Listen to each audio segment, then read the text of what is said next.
Night Shift by Annie Crone.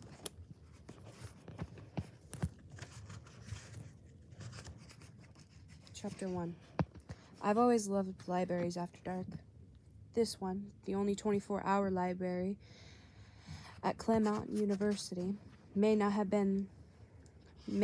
the marble floors and cathedral ceilings that adorn Pinterest boards and travel Instagrams, but it's still one of my favorite places on campus. And despite the outdated furniture, questionable carpet stains, fake ferns, and lingering stench of old coffee, there's something magical about the way moonlight floods the central auditorium through the glass ceiling overhead, casting the mostly empty tables far below in a soft blue glow. There's somewhere else rather been at 10 o'clock on a Friday night. There's nowhere else I'd rather be at 10 o'clock on Friday night. It helps, of course, that I'm getting paid to do nothing. At the beginning of my shift, I did a lap around the second and third floors to collect stray books, which took me all of 15 minutes. Now I'm wrapped up in my biggest knit cardigan and seated behind the circulation desk. It's the end of October, just past the usual midterm rush. There are a few people still scattered around the tables in the atrium. 5 or 6 students who seem deeply engrossed in their laptops, a group of girls who are currently packing up to leave, and a boy who's walking back and forth between one of the desktop computers and the old copy machine that never seemed to print what you want it to on the first try. Soon the library will be a ghost town, but outside, campus is buzzing with students. Some of them are trotting back to the dorms from their night classes, but most are leaving pre-games in search of house parties. Their drunken laughter and shouts echo in the quad and drift in through the glass front doors of the library. I watch them stumble past from my seat at the circulation desk with a sense of detached curiosity, like I'm the one side of the glass at a zoo exhibit. I can't figure out if I'm the visitor or the captive animal. Maybe I should feel lonely during these long and quiet night shifts, but I don't. Not when I'm surrounded by books, and definitely not when the rest of my life feels so loud and bright and inescapably hectic. Besides, I'm not totally on my own. I have Marjorie, my supervisor and the resident overnight librarian at Claremont, who, right on cue, appears at my side and drops a stack of heavy tomes on the desk. Marjorie might be a foot shorter than me and 3 times my age, but she's got the arm strength and no-nonsense attitude of a drill sergeant. There were on the floor outside the drop box, she says. Apparently putting them into the box is too much work. People are the worst here. I'll log them. The circulation desk is long enough to hold 5 stations for processing checkouts and returns. During the day, there are enough student workers to staff the entire desk, but tonight it's only me and Marjorie. I boot up a computer to log into the library's recording system, sighing and probing my chin and my palm when it gives me the dreaded loading screen. Claremont University might have $1 billion endowment, but our wireless network is notoriously unreliable. The atrium girls finally walk past my desk on their way to the doors, some of them stopping next to me to toss their empty coffee cups in the trash. I catch bits and pieces of their conversation. Professor wants us to read the whole book by Monday. You can always drop the class. Oh, fuck, my phone died. Guys, Georgia just texted me. She says there's a party at the basketball team's house. Do you want to pregame at her place? She has tequila. Aren't there not supposed to be throwing parties this close to the start of the season? Yeah, it's top secret, invite only. I might still have some chaser in my... Seriously though, can I borrow someone's charger? The door swings shut behind the girls, their now muffled voices fading until all is quiet again. My eyes slide from the loading screen in front of me to my phone. If the basketball team is having a secret party, that's where Harper and Nina, my roommates, will end up. Which means I'm sure to get some drunk texts over the next few hours. The three of us have been inseparable since we got shoved into a triple in the freshman dorms. Now that we're juniors, we've gotten good at respecting one another's differences.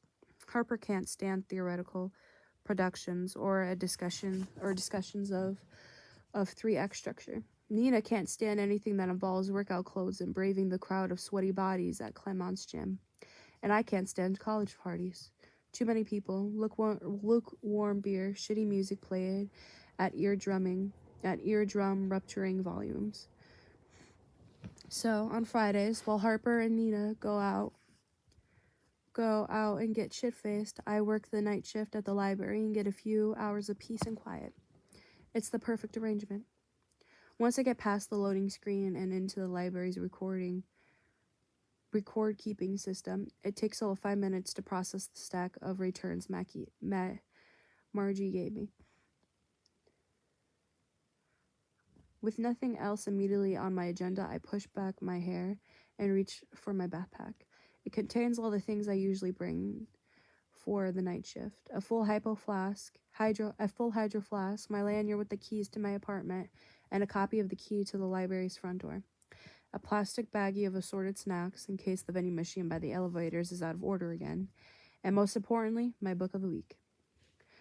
With one last look to make sure no one's watching, I discreetly retrieve The Mafia's Princess from the depths of my backpack. The cover is humiliating. I don't know who made the executive decision to put naked male torsos on romance novels, but I have a sneaking suspicion that some big shot marketing executive wanted to shame me into buying an e-reader so I wouldn't have to be seen holding this in public. My face heats as I flip it open, press my thumb down the crease, and drive back into the third chapter of yet another story about a bookish young woman and the brooding smartass alpha male who adores her. My roommates call me a hopeless romantic. I let them. It's nicer than being called a lonely hermit. Kendall. I jolt and shove my book into my lap, hiding it under the desk.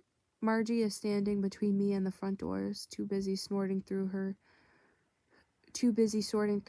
master ring of keys to notice how awkward my arms look and how red my face is. Behind her is the poor kid who's been pacing back and forth between the computer and the copier. From the way his hair is standing on end and the look on the utter defeat on his face, I guess it isn't going well. What's up? I asked. The printer's acting up again, Marjorie explains. I'm going to take this young man over to the engineering library to let him use one of their machines. I'll be back in 15 minutes. Marjorie leads the suffering undergrad out through the front doors. As soon as they're gone, I whip out my book and slide in my chair, giddy with anticipation. I can't believe I'm getting 15 minutes of uninterrupted reading time this early in the night. Usually I have to wait until after midnight before I can kick my feet up and relax. The Mafia Princess isn't groundbreaking literature, but it's exactly what I want out of a romance novel. The heroine, a quick, witty attorney, isn't whiny or too stupid to live, and the hero, a former street fighter and mafia renegade, isn't so possessive that he's a walking red flag. They're both clever. They're both driven. Also, it's only the third chapter, and there've been 2 very well-written fight scenes. This is a good sign. Authors who write brilliant fighting scenes tend to be good at other physical scenes. And if the banter and heated glances between the leads are any indication,